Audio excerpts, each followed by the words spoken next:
Matemática, 12º ano, ensino médio são dos níveis abrangidos por esta aula. Vamos falar, dentro do capítulo das derivadas, de derivadas laterais, que corresponde à aula número 4. Temos então derivadas laterais. Relativamente à evolução da matéria no capítulo, estamos mais ou menos a meio. Estamos nesta secção de derivadas laterais, pelo que nesta fase já se supõem conhecidos os conceitos apresentados nas aulas anteriores. O limite de uma função real de variável real num ponto x0 existe se os seus limites laterais existirem e forem iguais. Então é um resultado conhecido, ou seja, o limite quando x tende para x0 de fx é igual ao número real L, se e somente se o limite à esquerda de x0 for igual ao limite à direita de x0 e, por sua vez, igual ao número L, ou tal número real. Temos, portanto, que, como a derivada de uma função num ponto é um limite, a sua existência depende também dos seus limites laterais. Ou seja, se é definida a partir de um limite, nós vamos ter que ter os limites laterais também iguais. Este facto justifica a seguinte definição, que é a definição de derivadas laterais. Vamos então considerar um ponto x0 pertencente ao conjunto R, f uma função definida no intervalo aberto I que contém o x0. Isto é uma condição formal. É importante que x0 pertença ao interior do intervalo e neste caso chama-se derivada à esquerda de x0 ao limite quando h tende para 0 menos de f de x0 mais h menos f de x0 sobre h. Portanto, recorde-se que a derivada num ponto que foi apresentada na aula aqui em cima diz-nos que a derivada no x0 é o limite quando h tende para 0 e o resto da expressão é rigorosamente igual. Neste caso, se queremos a derivada à esquerda, em vez de ser limite quando h tende para 0, vai ser limite quando h tende para 0 menos. E designa-se por f' de x0 menos. Portanto, derivada à esquerda de x0, ou também denominada por derivada lateral esquerda. Chama-se derivada à direita de x0 ao limite, caso ele exista, quando h tende para 0 mais, de f de x0 mais h menos f de x0 sobre h. Portanto, este limite é igual ao de cima, com exceção de que o h, em vez de estar a tender para 0 menos, está a tender para 0 mais. E a notação, em vez de ser f' de x0 menos, a notação utilizada é f' de x0 mais. De acordo com o que foi dito aqui em cima, e apresentaremos esse facto mais formalmente já na página seguinte, nós vamos ter que a derivada num ponto só vai existir quando a derivada à esquerda for igual à derivada à direita. Vamos então prosseguir. Temos ainda que, se nesta derivada lateral, fazendo na derivada lateral direita e na derivada lateral esquerda a substituição do h por x menos x0, ou seja, onde aparece aqui o h, colocamos x menos x0, fazendo o mesmo aqui. Naturalmente que se o h é x menos x0, então h mais x0 vai ser igual a x, passando menos x0 para o primeiro membro. Portanto, onde aparece aqui x0 mais h, podemos muito bem colocar o x. Quem diz aqui na derivada lateral direita diz na esquerda. Nós vamos obter uma outra fórmula para calcular a derivada à direita e a derivada à esquerda, uma vez que se o h é x menos x0, então aqui coloca-se x menos x0, e aqui no lugar de x0 mais h coloca-se um x, o f de x0 mantém-se, porque não depende nem do x nem do h, e por isso chegamos a uma fórmula, quer para a derivada à direita, quer para a derivada à esquerda, chegamos a uma fórmula diferente da anterior, mas que é equivalente e que nos conduz ao mesmo resultado. Deste modo, podemos também calcular as derivadas laterais no ponto x0 através destes limites. Uma questão que me perguntam frequentemente é qual delas é que é mais fácil. É claro que o aluno quer sempre a mais fácil. E a resposta vai ser dependente do caso. Há casos em que a forma dos h's, da derivada dos h's, se assim quisermos chamar, é mais simples do que a outra. Mas vamos ver, quando chegarmos a alguns exemplos, precisamente isso. Vamos ver que a situação dos H's não é assim tão complicada como isso, e depois de ultrapassada a primeira etapa de calcular o f de x0 mais h, tudo o resto fica mais simples, e o facto de ter o h no denominador isolado vai nos permitir simplificar a expressão da qual pretendemos calcular o limite, e isso justifica-se porque numa derivada é muito frequente haver uma indeterminação no limite. Daí que o h no denominador nos pode facilitar a vida na simplificação da expressão que pretendemos calcular o limite. Uma nota final, que já foi dita há pouco: a derivada no ponto x0 existe se e só se existirem e são iguais a derivada à esquerda e a derivada à direita no ponto x0. Portanto, só nessa condição é que a derivada no ponto x0 existe. Graficamente, quando f é contínua no ponto x0, podemos interpretar as derivadas laterais no ponto x0 como os declives das semitangentes esquerda e direita do gráfico de f. Vejamos um exemplo gráfico. Temos aqui dois gráficos, um gráfico de f e um gráfico de uma função g, e vamos traçar a semitangente esquerda, que tem de equação, asseguro-vos, menos 2x mais 3. Poderíamos também terminar a equação desta reta se quiséssemos, porque temos o ponto 1, 1 e o ponto 0, 3, mas não é esse o objetivo aqui, portanto apresento-vos já o resultado final, a semitangente esquerda, e temos aqui a semitangente direita. Temos a semitangente direita. E note-se que a derivada à esquerda do ponto 1 vai ser menos 2, é o declive da semitangente esquerda, enquanto que a derivada à direita do 1 é igual a 2, porque esta reta tem de equação y igual a 2x menos 1, e por isso o seu declive é igual a 2. Note novamente o que aqui diz. Graficamente, quando f é contínuo no ponto x0, que é o caso, aqui o x0 é o ponto 1, podemos interpretar as derivadas laterais em x0 como os declives das semitangentes esquerda e direita do gráfico da função f. Fica então o assunto resolvido. A derivada à esquerda é o declive da semitangente esquerda, que é menos 2, enquanto que a derivada à direita vai ser 2, que é o declive da semitangente direita. E dá-se o caso de que, como a derivada à esquerda de 1 é diferente da derivada à direita, então não vai existir derivada no ponto 1. Não existe derivada no ponto 1 pelo facto de elas não serem iguais.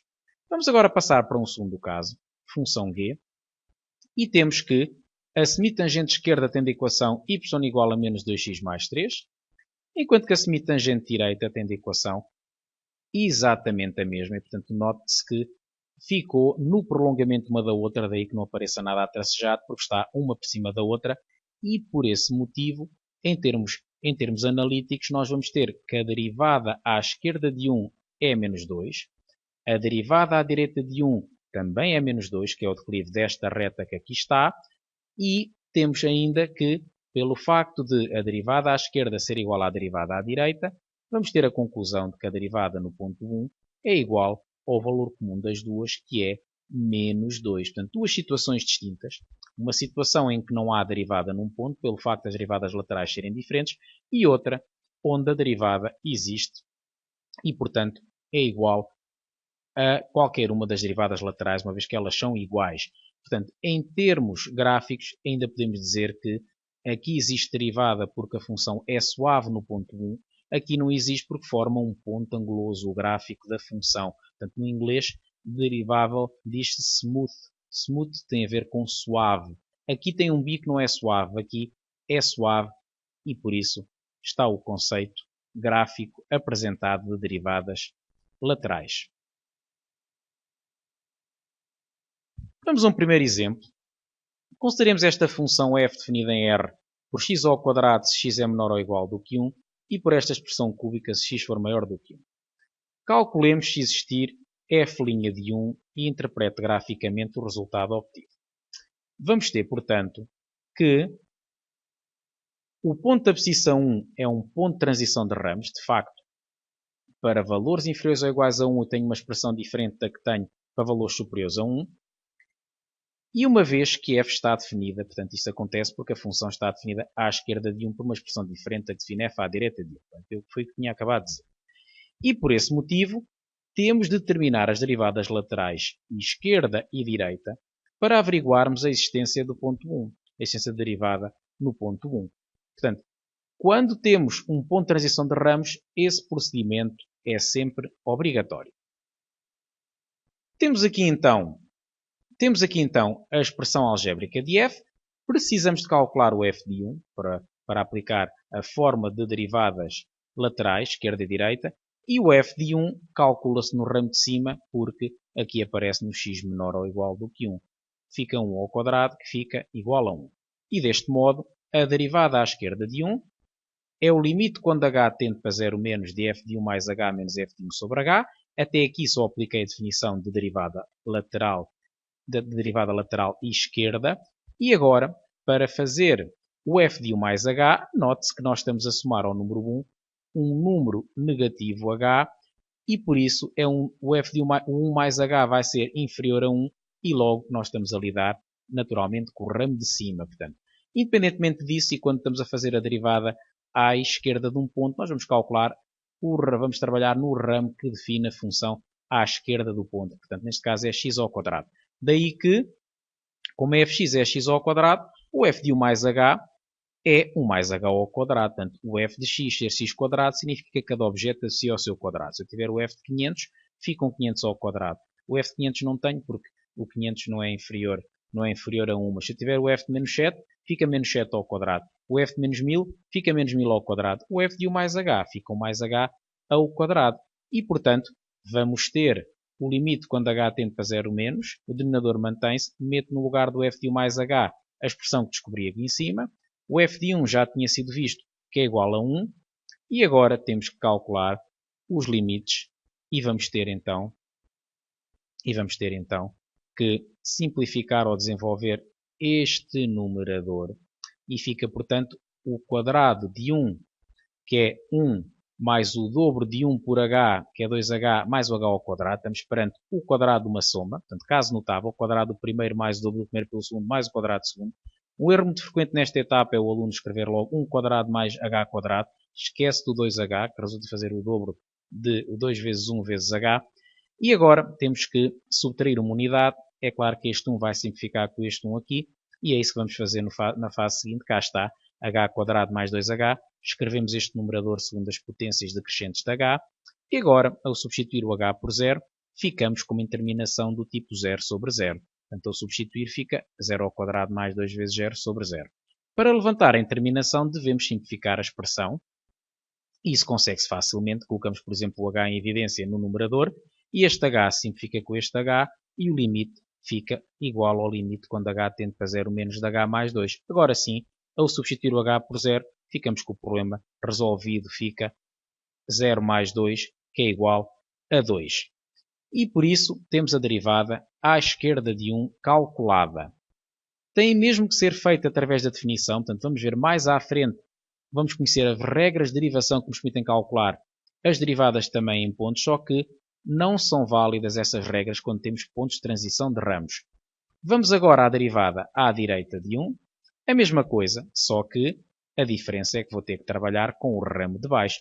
A fórmula, em vez de ser h tender para 0 menos, é tender para 0 mais. E o f de 1 mais h, como o h é positivo, é 0 mais, portanto tende para 0 mais, vai ser naturalmente um número superior a 1, mais h, dentro de onde temos que utilizar o ramo de baixo que define a função para valores superiores a 1. Ora, como o f de x é esta expressão, o f do mais h resulta de pôr no lugar do x o mais h, e por isso este corta com este e fica h ao cubo. E por isso, cá vai. Vamos ter a expressão aqui, calculada, rigorosamente igual a esta, e agora o f de 1 vai ser subtrair o 1, e aqui temos o 1, portanto, menos f de 1. Ora, temos agora aqui que simplificar este numerador. 1 menos 1 dá 0, e por isso, cá vai, aqui vai ficar menos h ao cubo, este 1 simplifica com este 1 também, portanto fica h ao cubo, com este menos fica menos h ao cubo, ali cancela, dá 0, e fica menos h ao cubo sobre h. Ora, naturalmente um 0 sobre 0, portanto é sempre de ocorrer um 0 sobre 0 nas derivadas quando a função é contínua, vamos ver que é este o caso, e portanto vai ficar aqui menos h ao cubo sobre h, que pode ser simplificado, fica simplesmente menos h quadrado, subtraímos a este 3 este 1, e agora ao substituir o h por 0, fica menos 0 ao quadrado que é igual a 0, de onde a derivada à esquerda dá 2, a derivada à direita do 1 dá 0, e por isso nós temos que, como a derivada à esquerda de 1 é diferente da derivada à direita de 1, podemos concluir que não existe derivada no ponto 1. Portanto, pelo facto de termos derivadas laterais diferentes. E é essa a nossa conclusão relativamente ao ponto 1. Portanto, muito simples. Função definida por ramos é assim que se faz para estudar as derivadas laterais esquerda e direita. Rigorosamente como aqui fizemos, este exemplo é muito genérico e representativo deste assunto. Para fazer a interpretação gráfica das derivadas laterais, temos de determinar o que denominamos semitangente esquerda e direita. Já foi falado e, portanto, vamos determinar as equações das semitangentes esquerda e direita. Já tínhamos visto que o f de 1 era igual a 1, pelo que o ponto 1 pertence ao gráfico de f. A derivada à esquerda de 1 vai ser 2. A derivada à direita vai ser 0, foi o que fizemos nos cálculos anteriores. E, portanto, vamos determinar as equações das retas que contêm o ponto de tangência, que é o ponto 1, 1, e que têm declives 2 e 0, correspondentes às semitangentes esquerda e direita, respectivamente. Sabemos que uma reta com declive m, que contém o ponto x0 e y0, tem de equação y menos y0 igual a m vezes x menos x0. Portanto, o m é o declive. O x0 e y0 é o ponto que conhecemos da reta. Portanto, isto é uma fórmula conhecida. Eu vou também explicar um outro método sem trabalhar com esta fórmula. Será provavelmente que é muito do agrado do aluno, também dos alunos, a regra geral. E deste modo vem, como nós sabemos que a derivada à esquerda é 2, e como sabemos que o ponto 1, 1, como foi aqui dito, pertence à semitangente esquerda, nós temos que a equação da reta, uma equação da reta é esta que aqui apresento. Podemos ainda desenvolver este segundo membro e passar este menos 1 para o segundo membro, para ficar com o que denominamos por forma ou equação reduzida da reta. Portanto, ficaria 2x menos 2 e menos 2 mais 1 vai ficar menos 1. Temos então que esta é a equação da semitangente esquerda. No caso da semitangente direita, procedemos do mesmo modo. Colocamos aqui o ponto e o declive. Recorde-se que o declive é 0. E por isso, 0 vezes esta expressão fica 0, de onde sai que o y é igual a 1 e é, portanto, a equação da semitangente direita. E agora, vamos explicar, sim, através de outro método. Portanto, podemos chegar a estas equações por outro método.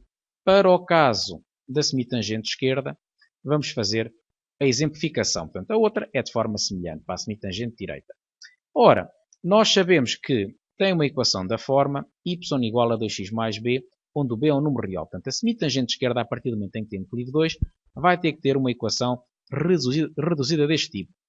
Falta-nos apenas saber o valor de b, mas como nós temos que o ponto 1 tem que pertencer à reta, substituindo na equação o ponto 1, fica aqui um 1 e aqui um 1, fica 1 igual a 2 vezes 1 mais b, de onde sai que b é igual a 1 menos 2, que é igual a menos 1. E por isso chegamos à conclusão que a equação é y igual a 2x menos 1. E chegamos, portanto, à mesma conclusão que aqui temos em cima. Entre uma e outra, pode-se optar livremente, portanto, as duas são reconhecidas como formas válidas para determinar a equação de uma reta. Vamos prosseguir com a representação gráfica de f e das semitangentes. Temos, portanto, uma figura onde está representado parte do gráfico de f e vamos representar as semitangentes esquerda e direita no ponto da abscissa 1. Portanto, isto é o gráfico de f, x ao quadrado para x inferior a 1, e depois tem a outra equação, que é uma expressão cúbica, e por isso vamos então recordar que y igual a 2x menos 1 é a equação da semitangente esquerda. Sabemos que para x igual a 0, substituindo aqui o x por 0, fica que o y é 2 vezes 0 menos 1, que é menos 1. Portanto, podemos concluir que contém o ponto 0 menos 1. Também é sabido que contém o ponto 1, 1, que é o ponto de tangência. Isto aqui serviu para terminar outro ponto. E com base nestes dois pontos conseguimos traçar a reta em causa. Vamos então traçar a reta que contém o ponto 1, 1 e o outro ponto que aqui foi apurado, que é o ponto de coordenadas 0, menos 1. E temos aqui então a semitangente esquerda.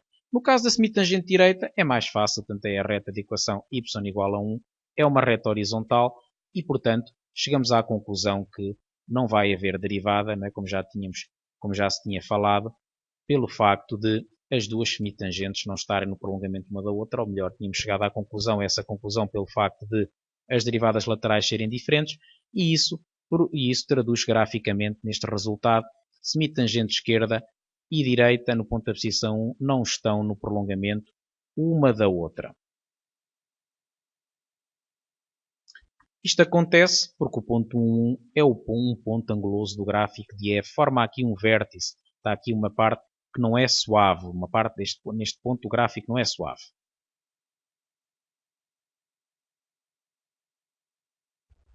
Vamos agora ver um segundo exemplo, mais complicado nas expressões que envolve. Portanto, uma função definida por 3 ramos, para x inferior ou igual a 0 por esta expressão, para x entre 0 e 2 por esta quadrática e para x superior a 2 pela expressão que aqui temos. Quem está interessado em aprimorar a técnica para expressões mais complicadas, que envolvam limites mais complicadas, tem aqui o exemplo certo. Em termos gráficos, fica com uma representação deste tipo, e o que nós queremos é calcular a derivada precisamente no zero, que é um ponto de transição de ramos, correspondente a este ponto no gráfico, no 1, que é um ponto que não é ponto de transição de ramos, e no 2, que é novamente um ponto de transição do segundo para o terceiro ramo. Trata-se de um exemplo muito rico em matemática e que recomendo para quem pretende evoluir mais neste assunto. Ora, ponto 0, expectativas. É este ponto que aqui está. Não vai haver derivada. Não vai haver derivada porque é um ponto anguloso do gráfico. A semitangente esquerda e a semitangente direita não vão estar no prolongamento uma da outra. O mesmo já não se passa com o ponto 1. O ponto 1 já é um ponto onde a função é suave.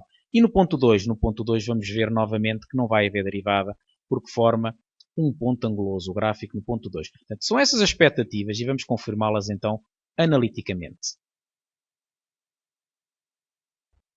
Temos então aqui a expressão algébrica de f.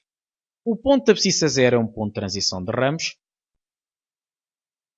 Uma vez que f está definida à esquerda de 0 por um valor diferente do que define f à direita de 0, e por isso temos de determinar as derivadas à esquerda e à direita para averiguarmos a existência de derivada no ponto 0.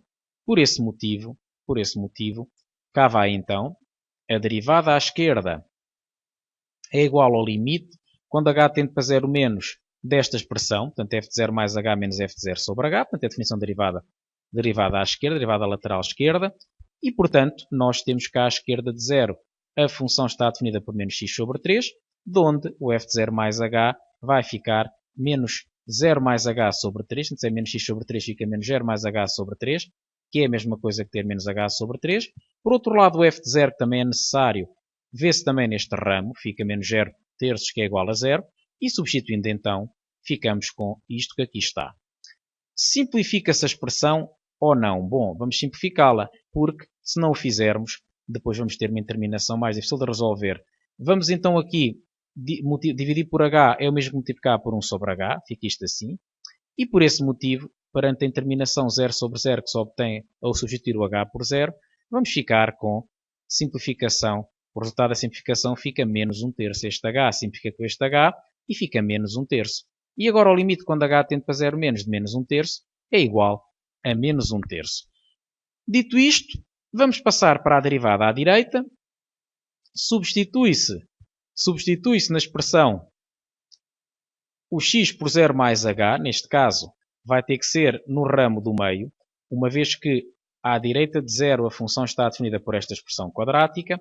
Substituindo o x por 0 mais h, vai ficar 0 mais h menos 1, que é simplesmente h, fica h menos 1.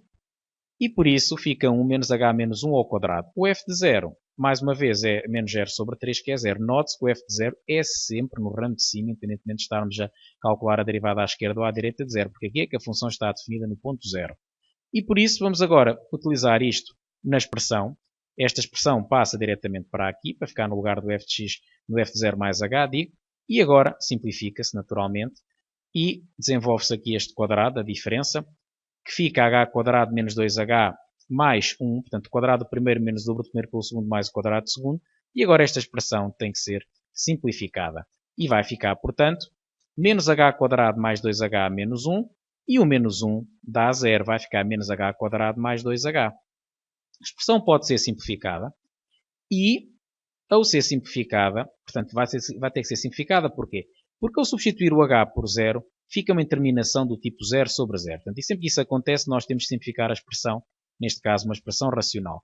Pode fazer-se simplesmente fazendo menos h² sobre h mais 2h sobre h, separando esta fração em duas. Menos h² sobre h dá menos h, e 2h sobre h vai dar igual a 2. Substituindo o h por 0, ficará 0 menos 2, que é igual a 2. Conclusão. Conclusão podemos tirar? Podemos tirar a conclusão que, uma vez que a derivada à esquerda é menos 1/3 e a derivada à direita é 2, a derivada à esquerda de 0 é diferente da derivada à direita, podemos concluir que não vai existir derivada no ponto 0. E é essa a conclusão que nós tiramos relativamente ao zero, conclusão essa que já se tinha antecipado pela observação gráfica. Está aqui então confirmada formalmente. Passemos para o ponto de abscissão 1, que não é um ponto de transição de ramos, e por esse motivo apenas temos que terminar o f' de 1. Não é preciso calcular a derivada à esquerda e à direita de 1, porque está mesmo aqui no meio, entre 0 e 2. Não é preciso estar no meio, mas basta que esteja no interior desta região, e por isso vamos fazer a derivada rapidamente, aplicando a definição de derivada. O f de 1 mais h, substituindo o x por 1 mais h, conduz-nos a esta expressão. Note-se que aqui o 1 simplifica com o 1, já estou a antecipar o que segue. O f de 1 é feito também no mesmo ramo, portanto neste ramo aqui, e 1 menos 1 dá 0, vai ficar 1 menos 0 ao quadrado, que é 1, e portanto, substituindo este resultado aqui em cima, aqui temos então que simplificar, este 1 simplifica com este 1, aqui também dá para simplificar, 1 menos 1 dá 0, e vai ficar, portanto, aqui um h², portanto fica 1 mais h menos 1 dá h, fica h², e ali este 1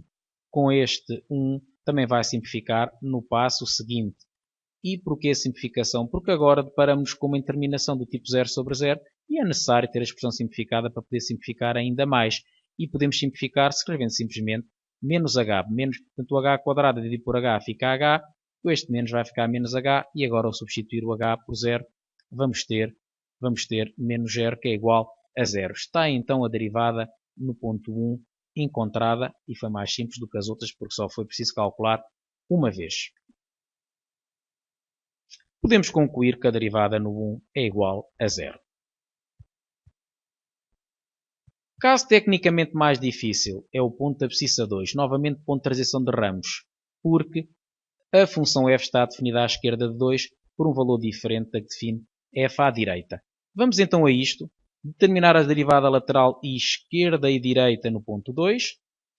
Só se elas forem iguais é que vai haver derivada, e já foi antecipado graficamente que isso não acontece. A derivada à esquerda do ponto 2 resulta de substituir nesta expressão, o x por 2 mais h. Portanto, a expressão que define f à esquerda de 2 vai ser esta. E, portanto, substituindo o x por 2 mais h, chegamos a este resultado que aqui está. Rigorosamente substituído o x por 2 mais h. E, por isso, vamos passá-lo ali para cima. Note-se que o f de 2 também é feito neste ramo do meio. Está ali x menor ou igual do que 2. 2 menos 1 dá 1. 1 menos 1 dá 0. E vamos então aqui à expressão, fica isto menos 0, aqui dá para simplificar, e portanto 2 menos 1 dá 1, h mais 1, e portanto fica h² mais 2h mais 1. E temos aqui que fica 1 menos esta expressão, este 1 vai simplificar com este 1, e agora vamos ter menos h² menos 2h, o 1 corta com o 1, e por isso vamos agora tentar substituir, mas fica menos 0 ao quadrado menos 2 vezes 0 sobre 0 dá 0 sobre 0, e vamos ter que simplificar a expressão para depois poder calcular o limite. Na expressão simplificada, menos h² sobre h dá menos h, menos 2h sobre h dá menos 2, substituindo o h por 0 vai ficar menos 0 menos 2, que é menos 2. E temos a derivada à esquerda de 2 encontrada. Vamos à derivada à direita, fica aqui o registro, que é menos 2. Vamos à derivada à direita, a mesma coisa na fórmula, só que agora a expressão já é a expressão de baixo. Substituindo o x por 2 mais h, vamos ficar com esta expressão, que vai dar para simplificar naturalmente. O f de 2 é rigorosamente o mesmo, é feito na expressão quadrática, porque aqui é que está x menor ou igual do que 2. Substituindo o que encontramos aqui em cima, ficamos com esta expressão, que vai dar para simplificar. Portanto, aqui simplificou-se também este expoente. E agora estamos perante uma interminação, porque ao substituir o h por 0, fica 2 menos 2 é levantado a 0, é levantado a 0 dá 1, e vai ficar, portanto, 0, e no denominador também fica 0. E para levantar esta interminação, vamos colocar o menos 2 em evidência. Esta expressão com o menos 2 colocado em evidência fica assim. E para quê? Para começarmos a enquadrarmos-nos com o conhecido limite notável. Este menos ainda foi passar aqui para baixo, ainda foi passar para o denominador, para ter em conta este conhecido limite notável, de que o limite consistente para 0 do E levantado a x menos 1 sobre x é igual a 1. Portanto, passou-se o 2 para trás do limite, pode-se fazer isso, é uma das propriedades dos limites, e agora temos exatamente um limite notável. No expoente temos E levantado a menos h, no denominador também, e se h tende para 0 mais, o menos h tende para 0 menos. Olhem aqui este luxo de pormenor. É claro que o simétrico de h tem que tender para 0 menos, não tende para 0 mais, porque é simétrico de 0 mais, digamos. E por isso vamos ter aqui que este limite vai dar igual a 1, e 2 vezes 1 vai ficar igual a 1. Conclusão. A derivada à esquerda dá menos 2. A derivada à direita dá 2. Como elas são diferentes, podemos concluir que não existe derivada no ponto 2. E temos aqui um exemplo muito bom, muito interessante, de aplicação do conceito de derivadas laterais. Portanto, para quem quer chegar mais além na matéria. Recomendo agora que pratiquem os conceitos adquiridos nesta aula, resolvendo a parte correspondente a derivadas laterais e, portanto, deve ser muito bem praticado este conceito, como se pode observar neste último exemplo, pelo menos, merece algum respeito, pelo menos ao nível de limites. Espero muito sinceramente que tenham compreendido o que se pretendeu nesta aula e, se calhar terem gostado, não se esqueçam de fazer like. Até à próxima!